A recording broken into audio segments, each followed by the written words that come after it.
December 24th, 1971, Lanza Flight 508 from Lima to Pucallpa, Peru, was struck by lightning, now considered the deadliest lightning strike in aviation history. It's so funny because most of these videos are probably just like the Herzog movie, but summarized. It caused a crash that ultimately led to the demise of everyone on board, except for one 17-year-old girl. Today we're going to explain how Juliana Kopka survived a plane crash and 11 days alone in the Amazon. But before we get started, be sure to subscribe to the Weird History over Peru. Kopka's hazy, disjointed recollections of the flight and the crash are nothing short of pure nightmare fuel. It was the day after her senior prom and just a few hours after her high school graduation ceremony. She was flying with her mother between Pucallpa and Lima so they could celebrate with her father.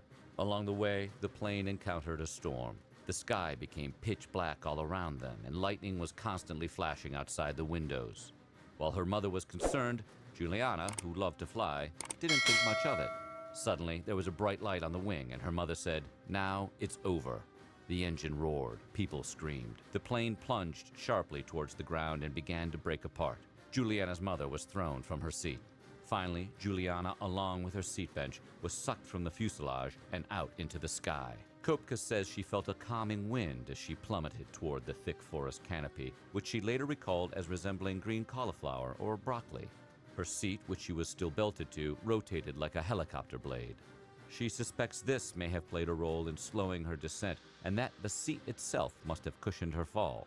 Yeah, think about that the next time a flight attendant reminds you to buckle up. Juliana blacked out before impact, and due to a concussion, she retains no memory of the next 20 hours or so. That's fair. That's fair. You know what I mean? It's like,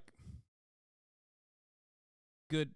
It's totally valid not to remember once you fell out of a goddamn plane. She suspects she must have awakened during this period and removed her seatbelt because it was off by the time she fully regained consciousness. It was 9 a.m. the morning after the crash, a fact she could tell thanks to her watch, which at this point was still functioning. It was also pouring rain. Kopka was soaking wet, dirty, and partially underneath her seat bench. She crawled fully under it to escape the rain while she regained her strength. According to Kopka, "I couldn't really feel anything. It was like being wrapped in cotton balls. With a lot of effort, I could only get up on my knees, and then everything turned black again." It would be a full day and a half before she was able to get up and walk. Juliana could tell her collarbone was badly broken. It was a sharp break that was overlapping beneath her skin, but luckily had not punctured through. She also had a deep laceration on her calf, but because she was in shock, it wasn't bleeding too much. Wait, what? How does shock stop the bleeding? That I don't understand.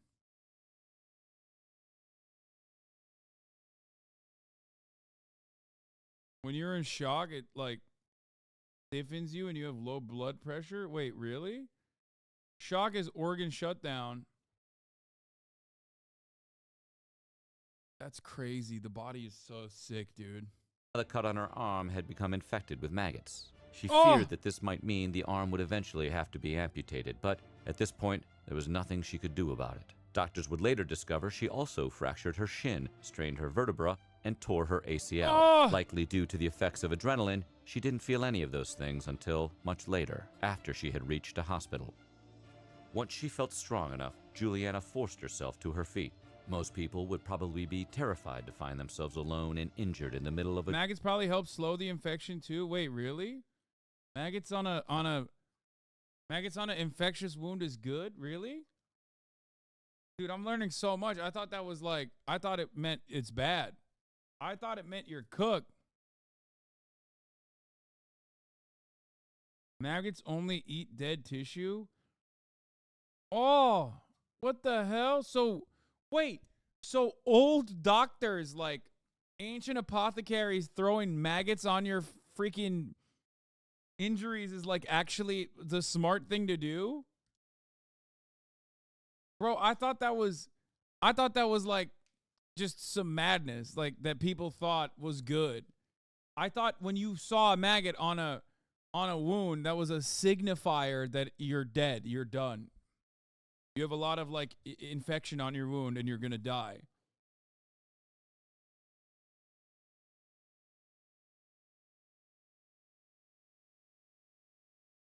Wait, what? They use maggots in the U.S. in every hospital today? Wait, what? What? What? Wait, no, hell no. Bro, I go to the doctor and the doctor's like, "Oh, here, I've got this can of maggots." I'd be like, "No shot."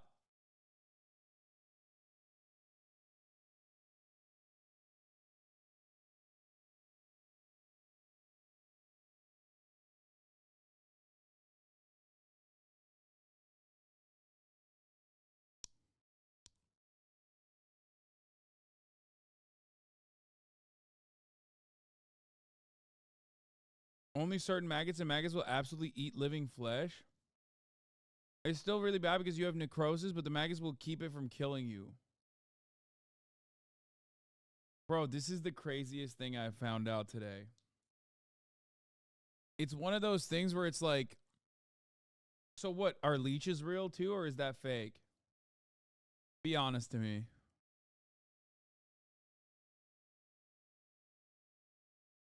Be honest. Be honest. Are leeches fake or are they real too? Like, we were just wrong about everything? Yes, you never watched Gladiator? Gladiator is one of the greatest movies of all time. Of course I watched Gladiator. Your doctor refers you to a specialist and it's 12.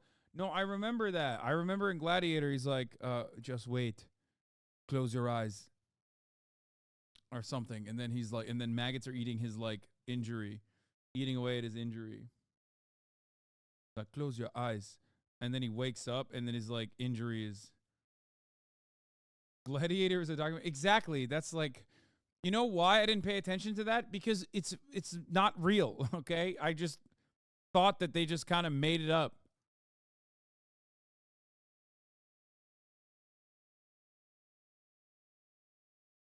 Leeches can.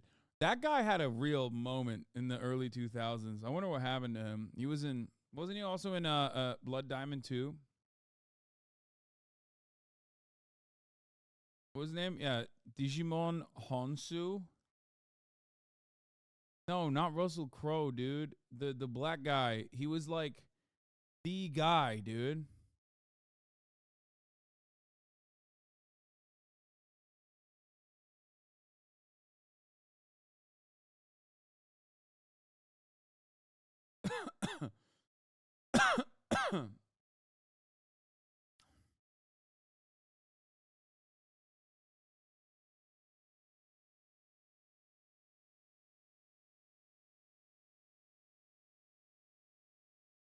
He was always like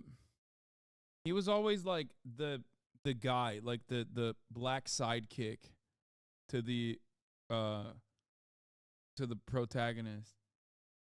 He's in Gran Turismo. Wait, really? I mean, I haven't really watched a lot of recent movies, so maybe he is in some stuff.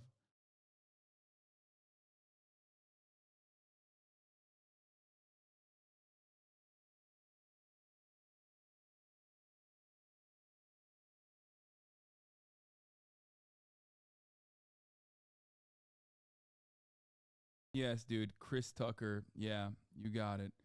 Yeah, I said black guy, and your response was Chris Tucker, the only black guy.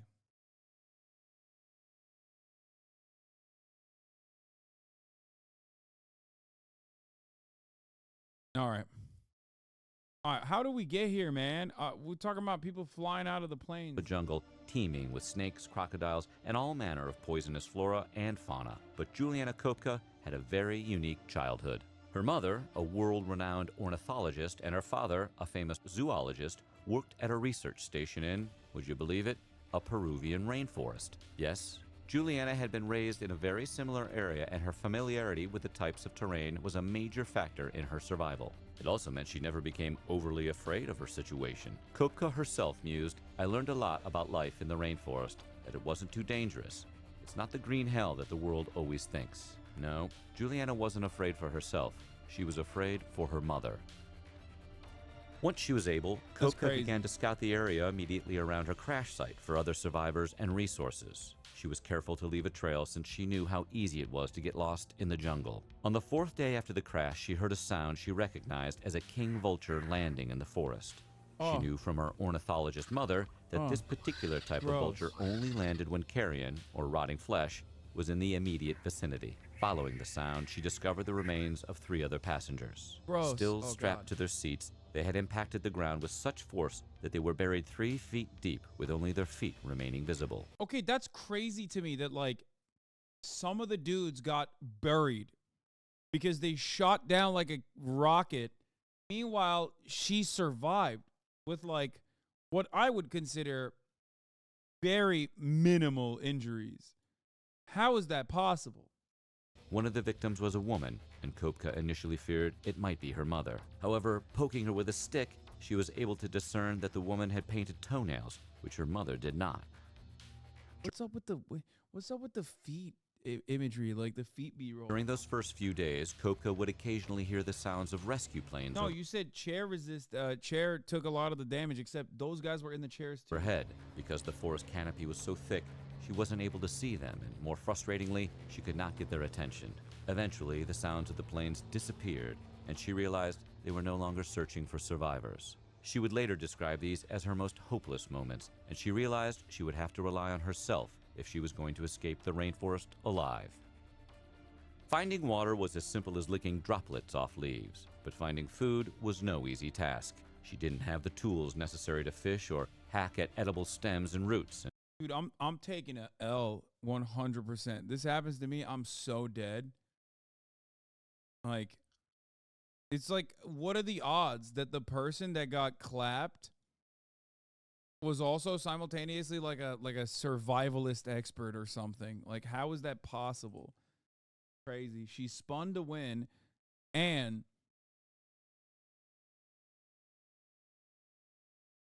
on top of that, she was able to. This is the moment you have to befriend a bear so they can provide it for you. Her parents maxed out her stats in this exact need for this And battle. she knew a great deal of what else grew in the rainforest was poisonous. Though it wasn't much, Kopka had been lucky enough to discover a bag of candy near where she landed. That candy would be her only sustenance, and she rationed it carefully, eating just a couple of pieces each day. Once it was gone, she experienced extreme hunger. At one point, Juliana briefly considered trying to catch and eat some wild frogs she had spotted, but discovered she was too weak and slow to get them. This ultimately turned out to be a good thing, since she later learned they were venomous dart frogs that likely would have ended her. Juliana searched the area she landed in for other survivors, but she didn't find any. She did, however, find a small well. It reminded her of some advice her father had given her as a child. What is going on? Why are her parents like, listen, one day in the future, okay? One day in the future, if you ever see a well, heed my advice. It's like, what is happening? Yeah, it's like a comic book flashback, dude. Like, what the hell? Told her if she was ever lost in the jungle, she should follow the water sources to find rescue. The idea was that each tiny stream would lead to a bigger one, and eventually to one big enough to be a water source for potential rescuers. Juliana has stated that had she found other survivors, she probably would have stayed put and waited with them. In hindsight, she realized that likely would have cost her her life. Without anyone else to wait with, she decided to start at the well and follow the water. Progress was slow and difficult. Kopka was wearing only a short sleeveless mini dress, which made the nights very cold for her. Her watch had also stopped working, which meant she had to keep a close eye on the sun to tell time. She was also missing a shoe, which was particularly worrisome given that she knew there were snakes that liked to camouflage themselves among the leaves on the forest floor. Complicating things even further was the fact that she had also lost her glasses in the plane crash. Taken together, all this meant that she had to constantly use her remaining shoe to probe the path ahead of her before she could take even one step.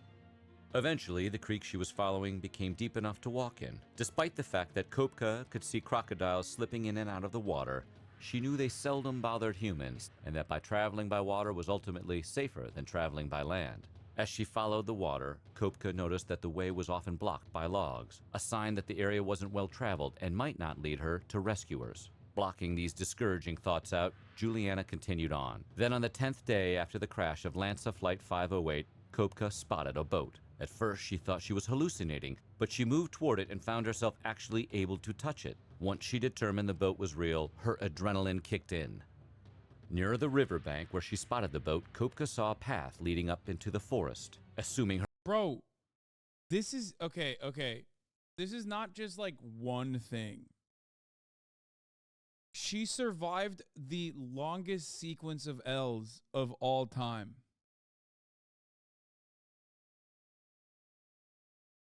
Like, I don't... Because every step of the way, I'm dead. Like, it's almost... Obviously, the most impressive thing is, like, the sheer luck that it takes to survive the fall. But then beyond that, it's like, I would have died in so many different circumstances. You know what I mean?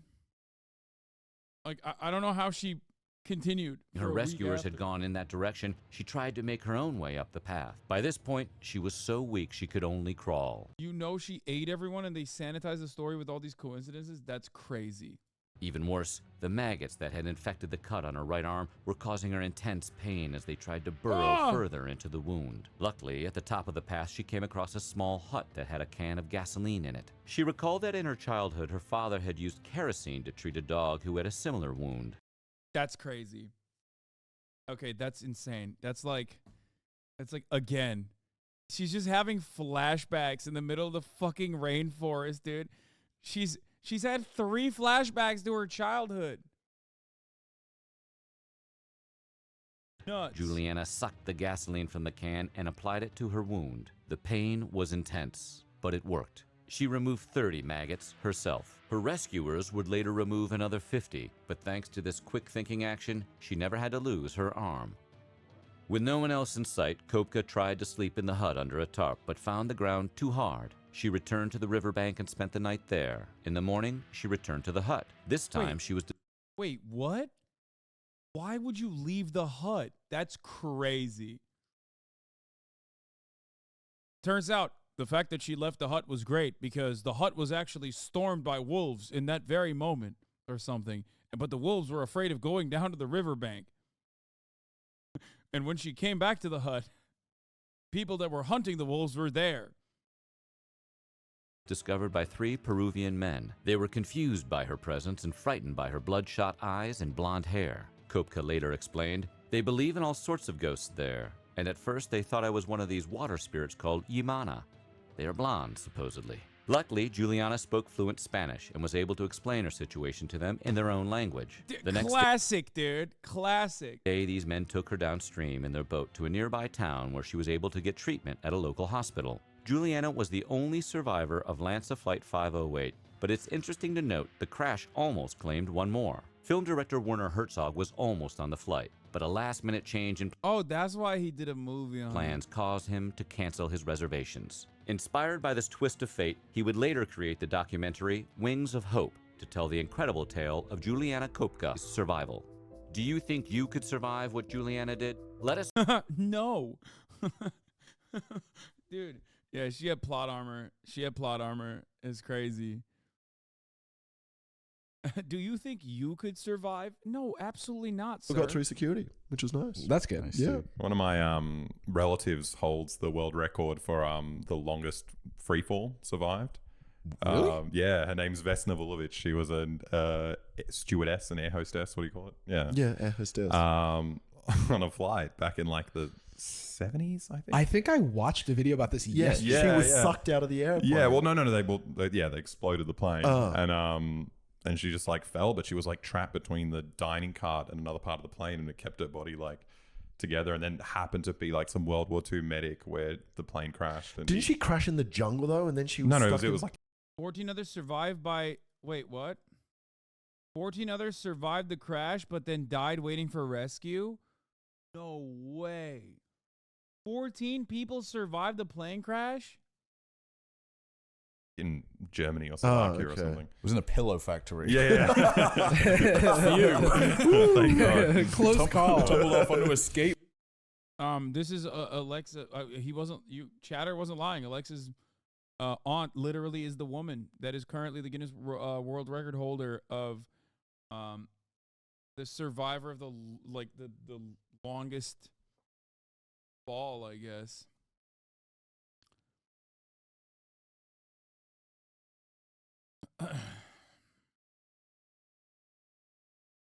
4 children found alive in the Colombian jungle weeks after. And we're learning more. Bro, I'm telling you, okay, dude, this ain't no thing but a chicken wing, okay?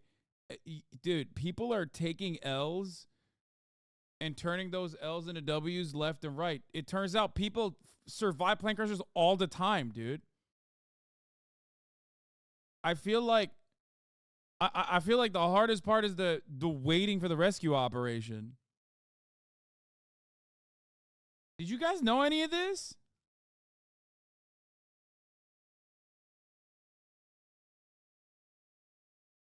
Someone needs to inform Cutie.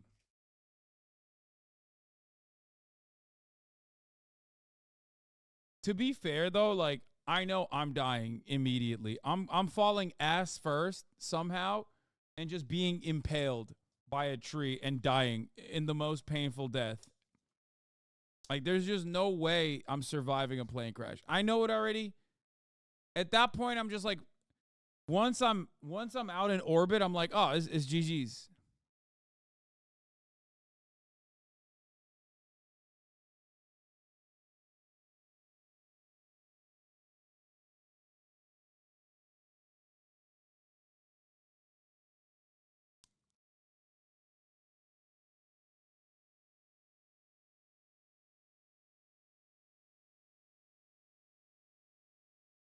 I thought like in the past when flights, you know, would crash and people would like eat each other and stuff, I thought that's when they were on the plane still. Or like they fell out of the plane in like the most opportune time.